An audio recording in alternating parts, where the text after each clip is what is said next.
So, this is I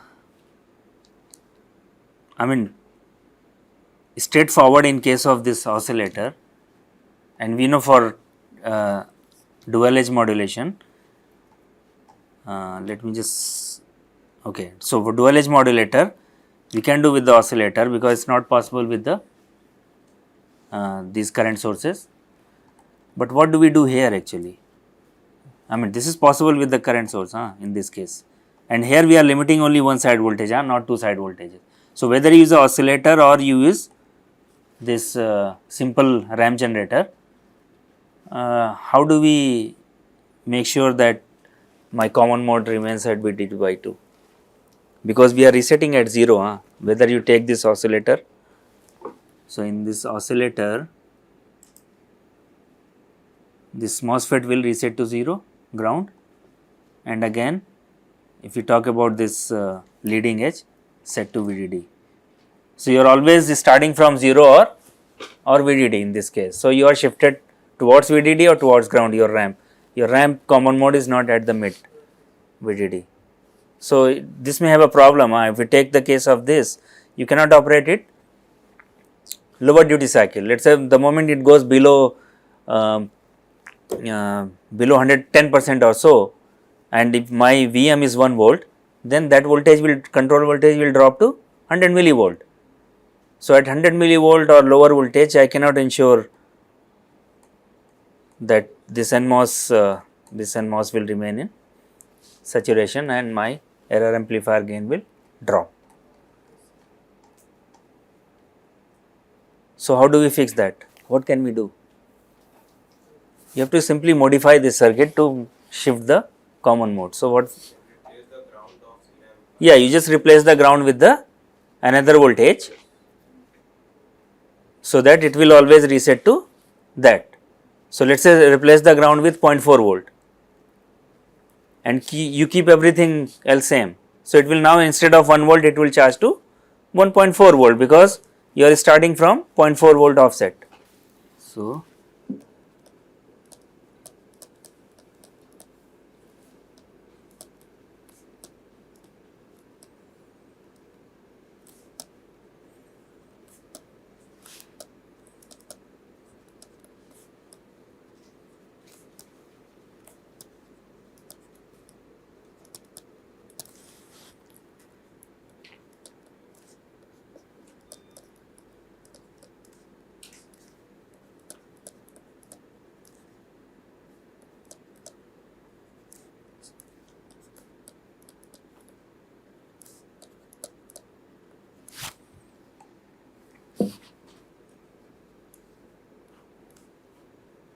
so where do we want to keep this? VDD minus VM by 2.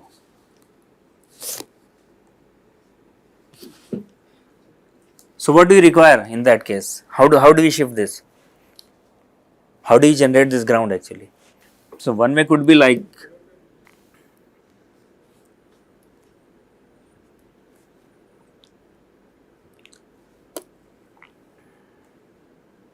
so if you have Vref equal to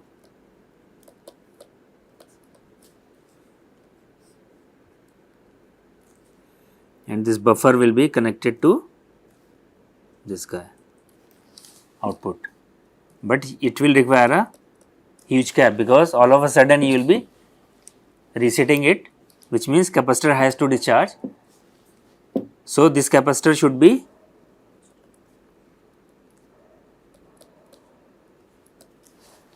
okay.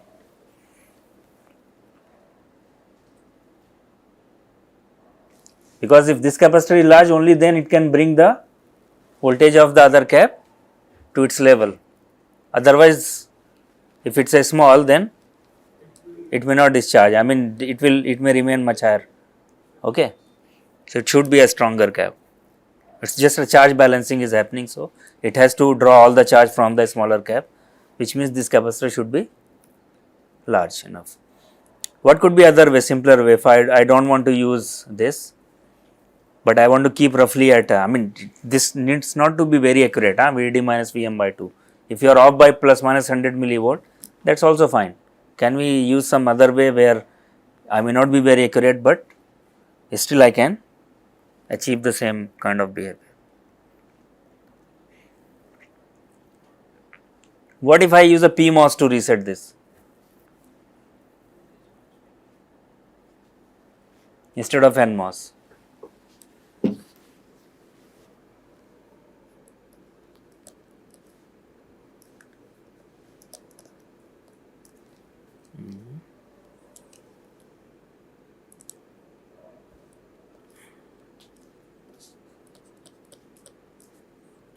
This is ground.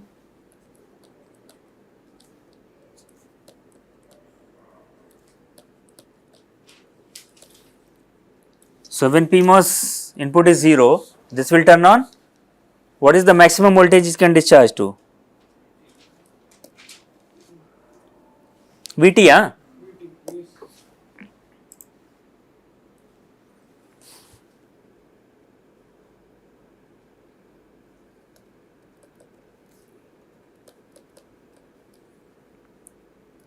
And this will be how much?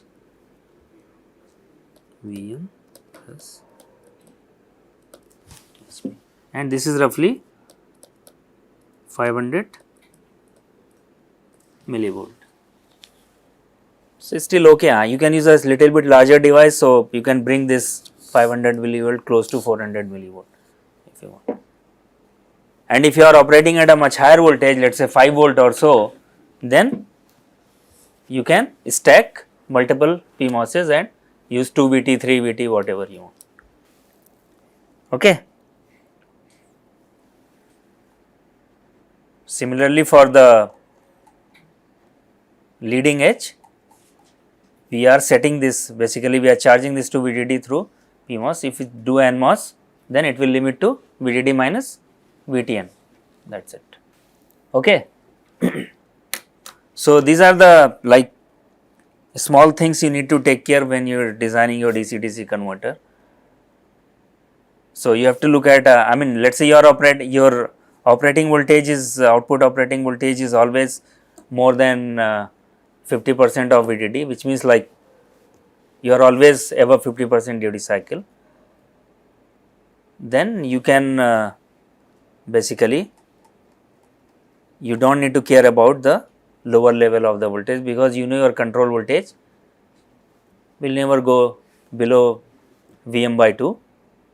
So, in that case you can use this ground basically to reset your RAM. So, in that case this may work, this or this, both will work.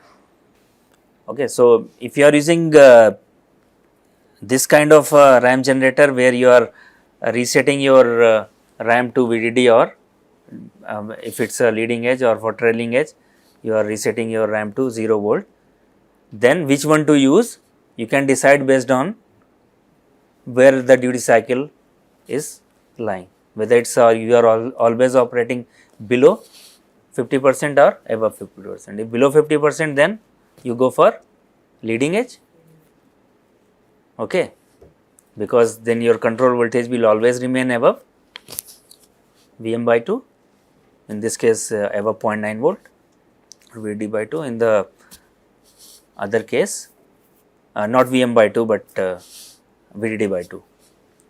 And in the other case if you are operating at below 50% duty cycle, then you can have your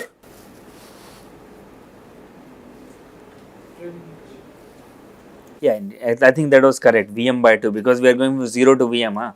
So, 50% is Vm by 2, we are not changing the common mode here. So, as long as we remain above 500 millivolt,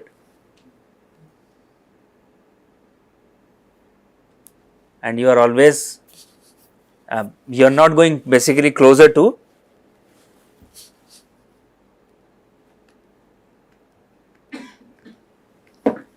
so you have to see where are you limiting the duty cycle actually, whether you are going hitting the voltage where one of the devices will go into the saturation or not. Okay. So, let us say my range is maybe 20 to 60%. Okay. So in that case, the other, I mean, other case may work. Okay. So, but if you are, let's say you are going on the higher side from 50 to, you are operating from 50 to close to 100%. In that case, 50% is not a problem for trailing edge, because so your ramp is always 0 to 1 volt. So 100% will be your 1 volt control voltage, which is still much lower than your VDD. So still you will have a 0.8 volt headroom. Okay. And I know I will never hit the lower voltage, because my operating duty cycle is not going below 50% or so. So your amplifier will be, or the output stage of your amplifier will be in saturation, always saturation. So that is a one way, but if you are operating at the entire range of duty cycle, then you have to shift the common mode, you do not have any other options. So you have to decide based on what your specifications are.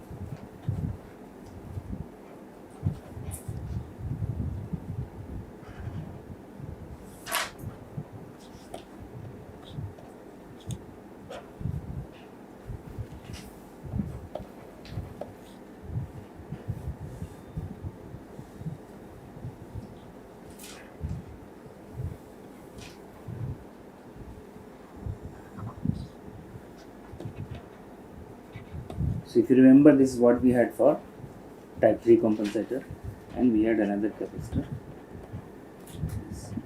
call it CD, CI, RT, and this is your V control. So this is the op amp or your error amplifier.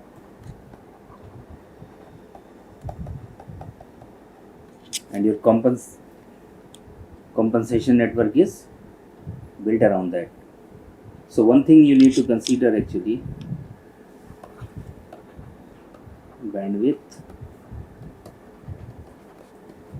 of op amp should be high enough not to interfere with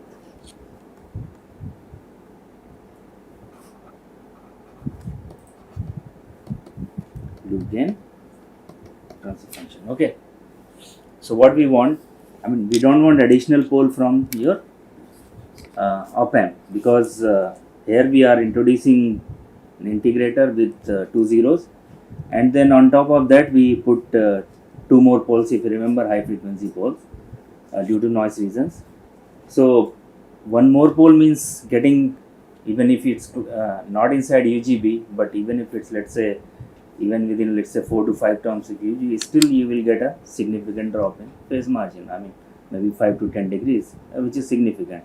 So that's why we don't want the pole due to op amp interfere with your loop gain transfer function. So that's the one thing. Most of the time, if you keep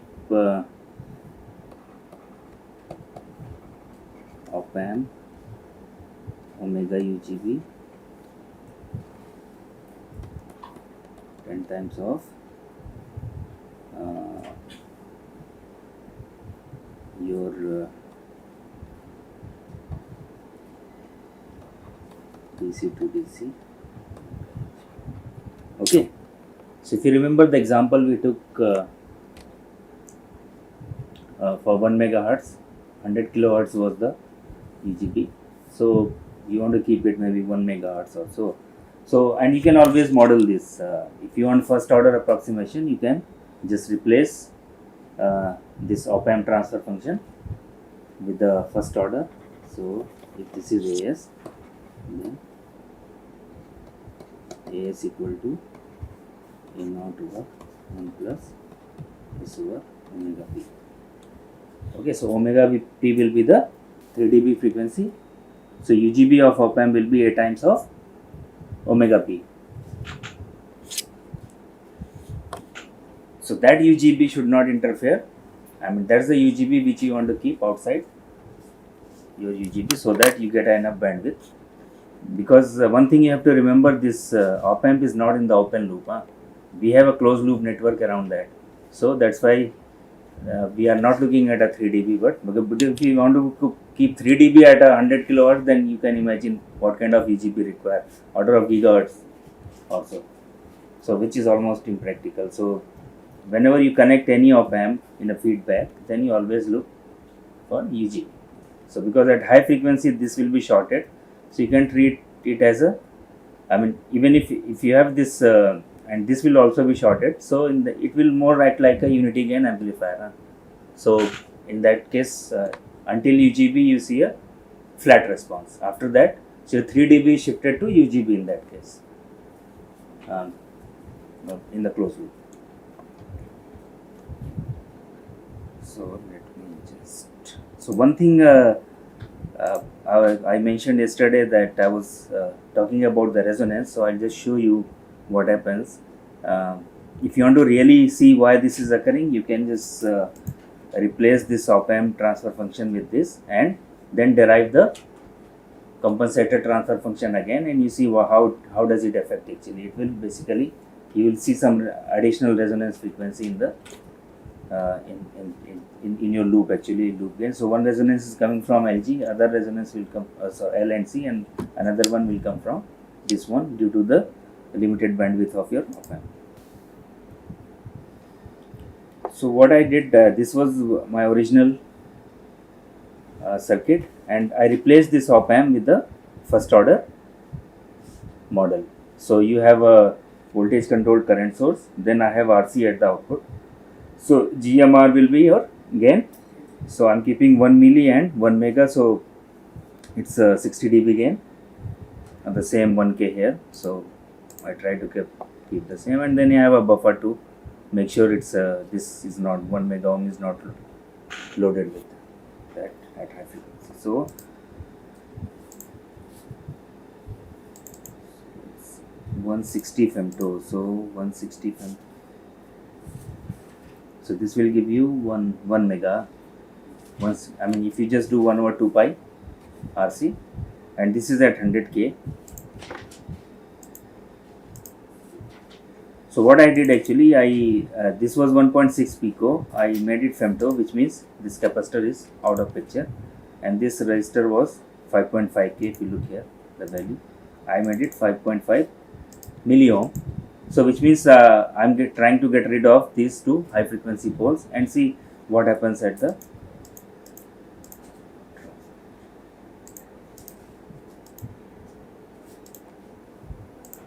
You can see here the resonance, okay, and this is not far away from your 0 dB, it's minus 7 dB. So still you might see some ringing in the output, and if you this is occurring at high frequency, if I reduce the UGB of this, then this will shift at lower frequency, and which means this peak may even touch your 0 dB or it may cross, so it may make your whole system unstable. So if let's say I increase, so right now it's 1 megahertz, I make it 16 femto, so this will become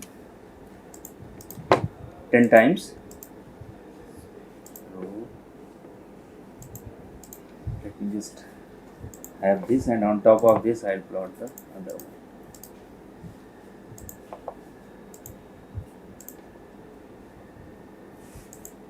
So you can see it has shifted much away from, I mean, it's coming around like beyond 10 megahertz also, okay, and since gain is also dropped, so you will see that resonance peak will also reduce.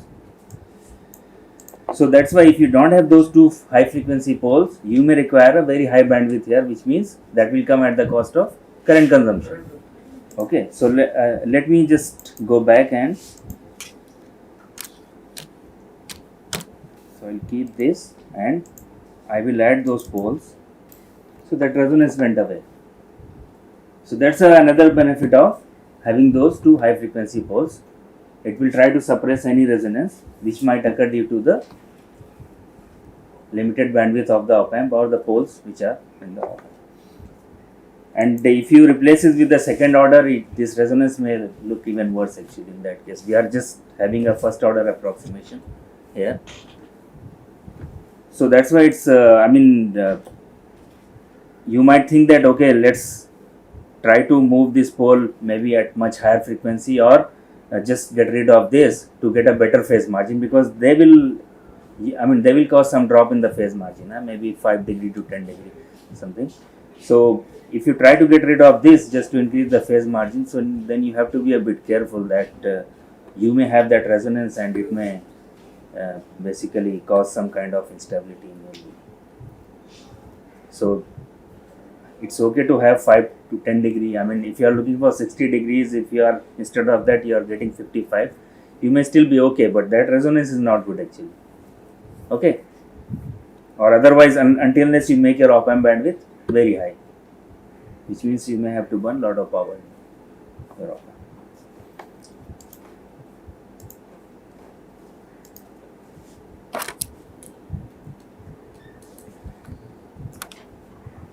So which means second high frequency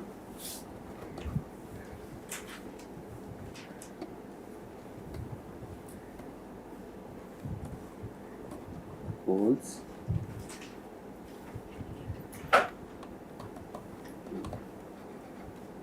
when I say high frequency poles, I'll just mention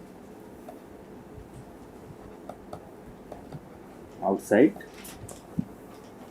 omega VG. Okay.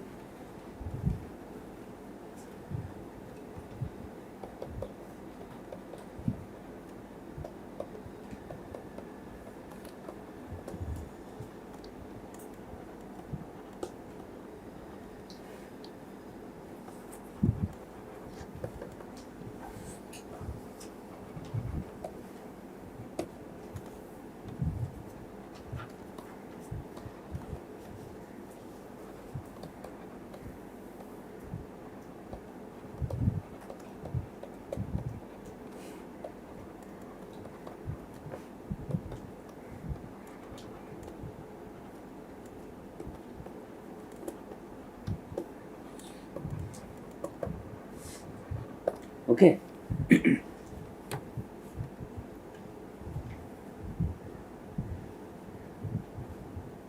Yeah, but this problem will not occur if you are using GMC. Okay, GMC is everything is open loop, so you won't see any resonance or anything there. So your design may become a simpler with the GMC, because instability problem may not happen there. But when are using op amp, because everything is connected in the feedback, then things become a bit complicated. So if you can design your GM in such a way that your offset is not that high, then you may prefer to go with that if you are having any issues with the op amp.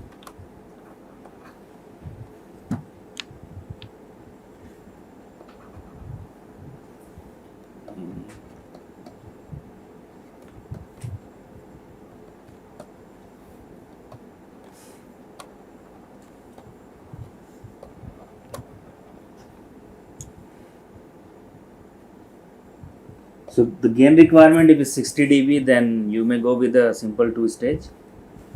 Okay, and if your gain requirement is let's say a bit lower, then you can go with a single stage also in that case. And another way, with a single stage, if you want to increase the gain, you can go with telescopic, where you cascade the single stage and get the higher gain, so by increasing your R out. So you are free to use any op amp topologies, folded cascade or your simple 2-stage or telescopic, as long as you meet the performance. So that's your choice actually.